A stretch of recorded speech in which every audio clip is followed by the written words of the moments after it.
দুর্নীতির কোনো জায়গা নেই। দুর্নীতিবাজ, ঘুষখোর, চোর, বদমাইশের কোনো জায়গা সরকারি অফিসে থাকবে না ইনশাল্লাহ। একটা গল্প বলছি শুনুন। হজরত মুসা আলাহিসাল্লাম আগে আল্লাহর সাথে কথা বলতেন। তিনি আল্লাহর সাথে কথা বলতে যাওয়ার পথে একটা লোক দেখতে পেলেন যার হাত পা নেই, রাস্তায় পড়ে থাকে। কেউ খেতে দিলে খায়, আর খেতে না দিলে খায় না। তো যাওয়ার সময় মুসা আলাহিসাল্লামকে ওই লোক বললেন যে, হে মুসা, তুমি কোথায় যাচ্ছ? উনি বললেন, আমি আল্লাহর সাথে কথা বলতে যাচ্ছি। তখন তিনি তাকে বলল যে, আল্লাহকে জিজ্ঞেস করো যে আল্লাহ আমাকে এভাবে কেন সৃষ্টি করেছেন। মুসা নবী বলেছিলেন যে, আচ্ছা ঠিক আছে, জিজ্ঞেস করব। কিছু দূর যেতে যেতে আরেকজন মহিলার সাথে দেখা হলো। তার ঘর বাড়িটা কোনো রকম জীর্ণ শীর্ণ, খুব কষ্ট, দিন আনে দিন খায় এরকম।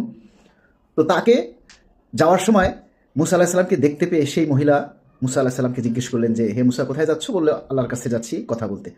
তখন মহিলা মুসা নবীকে বললেন যে, আল্লাহকে জিজ্ঞেস করো আল্লাহ আমাকে কেন এত কষ্টে রাখছেন।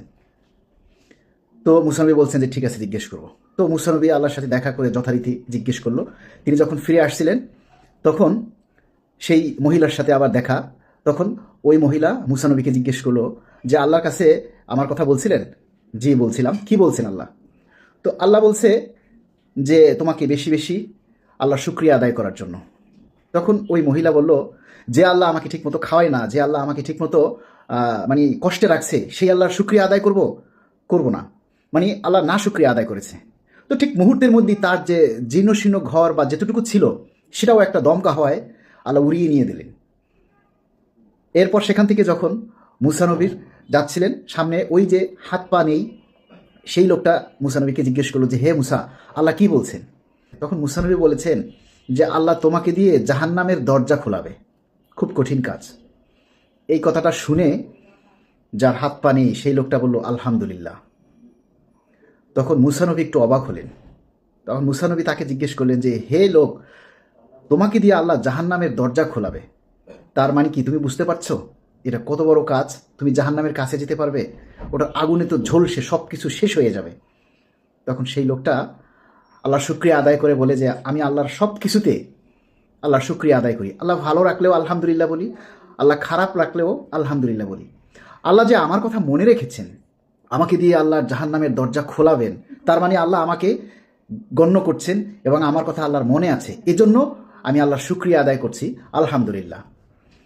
তখন এই কথা শুনে আল্লাহ মুচকি হেসে বলছেন যে, দেখো, ফেরেশতাদের সাথে বলছিলেন যে, দেখো, এই লোকটার এত কষ্ট, তাকে আমি জাহান্নামের দরজা খোলাবো, এটা শোনার পরও সে আমার শুকরিয়া আদায় করছে, আলহামদুলিল্লাহ বলছে।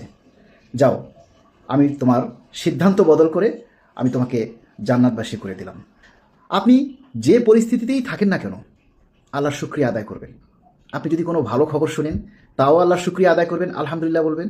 আবার আপনি যদি কোনো খারাপ সংবাদ শুনেন, তাও আপনি আলহামদুলিল্লাহ বলবেন। এতে হবে কি, আল্লাহর শুকরিয়া আদায় করার কারণে যে নেগেটিভ সংবাদটা আপনি শুনবেন সেটাও আল্লাহ গুড নিউজ করে দিতে পারে। সে ক্ষমতা আল্লাহর আছে, তাই না? তো যে কোনো পরিস্থিতিতে আল্লাহর শুকরিয়া আদায় করতে হবে। কোনো একটা ভালো খবরও যদি আপনি শুনেন যে ভালো কিছু হতে যাচ্ছে, এখনো হয়নি, সেটার জন্য যদি আপনি আল্লাহর শুকরিয়া আদায় করেন, তাহলে হয়তো ওইটা আরও বেশি জোরালোভাবে বা দ্রুতভাবে ওইটা পজিটিভ হবে।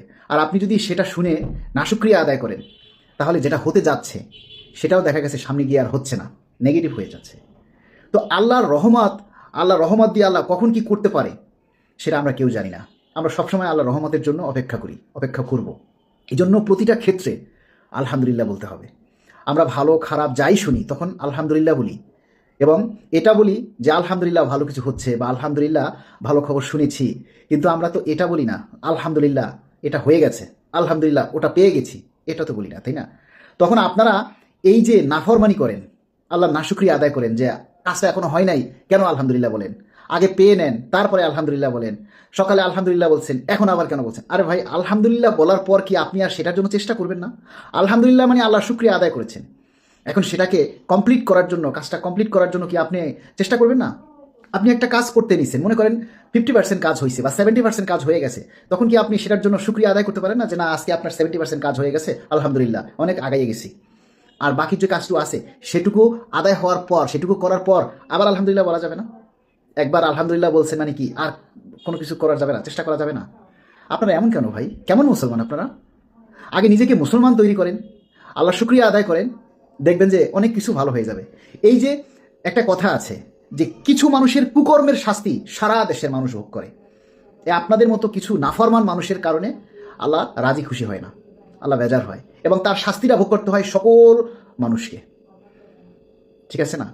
এই জন্য অনেক সময় দেখবেন যে শুনবেন যে বাপের কুকর্মের কারণে সন্তানরা শাস্তি ভোগ করে, বা সন্তানদের কুকর্মের কারণে বাপে শাস্তি ভোগ করে, বাপ মায় কষ্ট পায়, হয় না এরকম? তো এরকমই আমাদের মধ্যে অনেক নাফরমান আছে, অনেক ঘুষখোর আছে, অবৈধ ইনকামকারী আছে, যারা আজকে আমাদের এই ন্যায্য দাবি বাস্তবায়নের ব্যাপারে নীরব ভূমিকা পালন করছে। অনেক অবৈধ ইনকামকারী আছে, তাদের জন্য আমাদের পে স্কেল হচ্ছে না, কারণ তারা আজকে চুপচাপ। দেখেন, এই পে স্কেল বাস্তবায়ন হলে 22 লক্ষ কর্মচারী ভোগ করবেন। কয়জন এই দাবিটা আপনারা বলেন? কয়জন এই দাবিটা তুলে ধরেন? বেশিরভাগ মানুষই দাবি নিয়ে আপনারা প্রচার করছেন না। তার মানে বেশিরভাগ মানুষই হচ্ছে দুর্নীতিগ্রস্ত।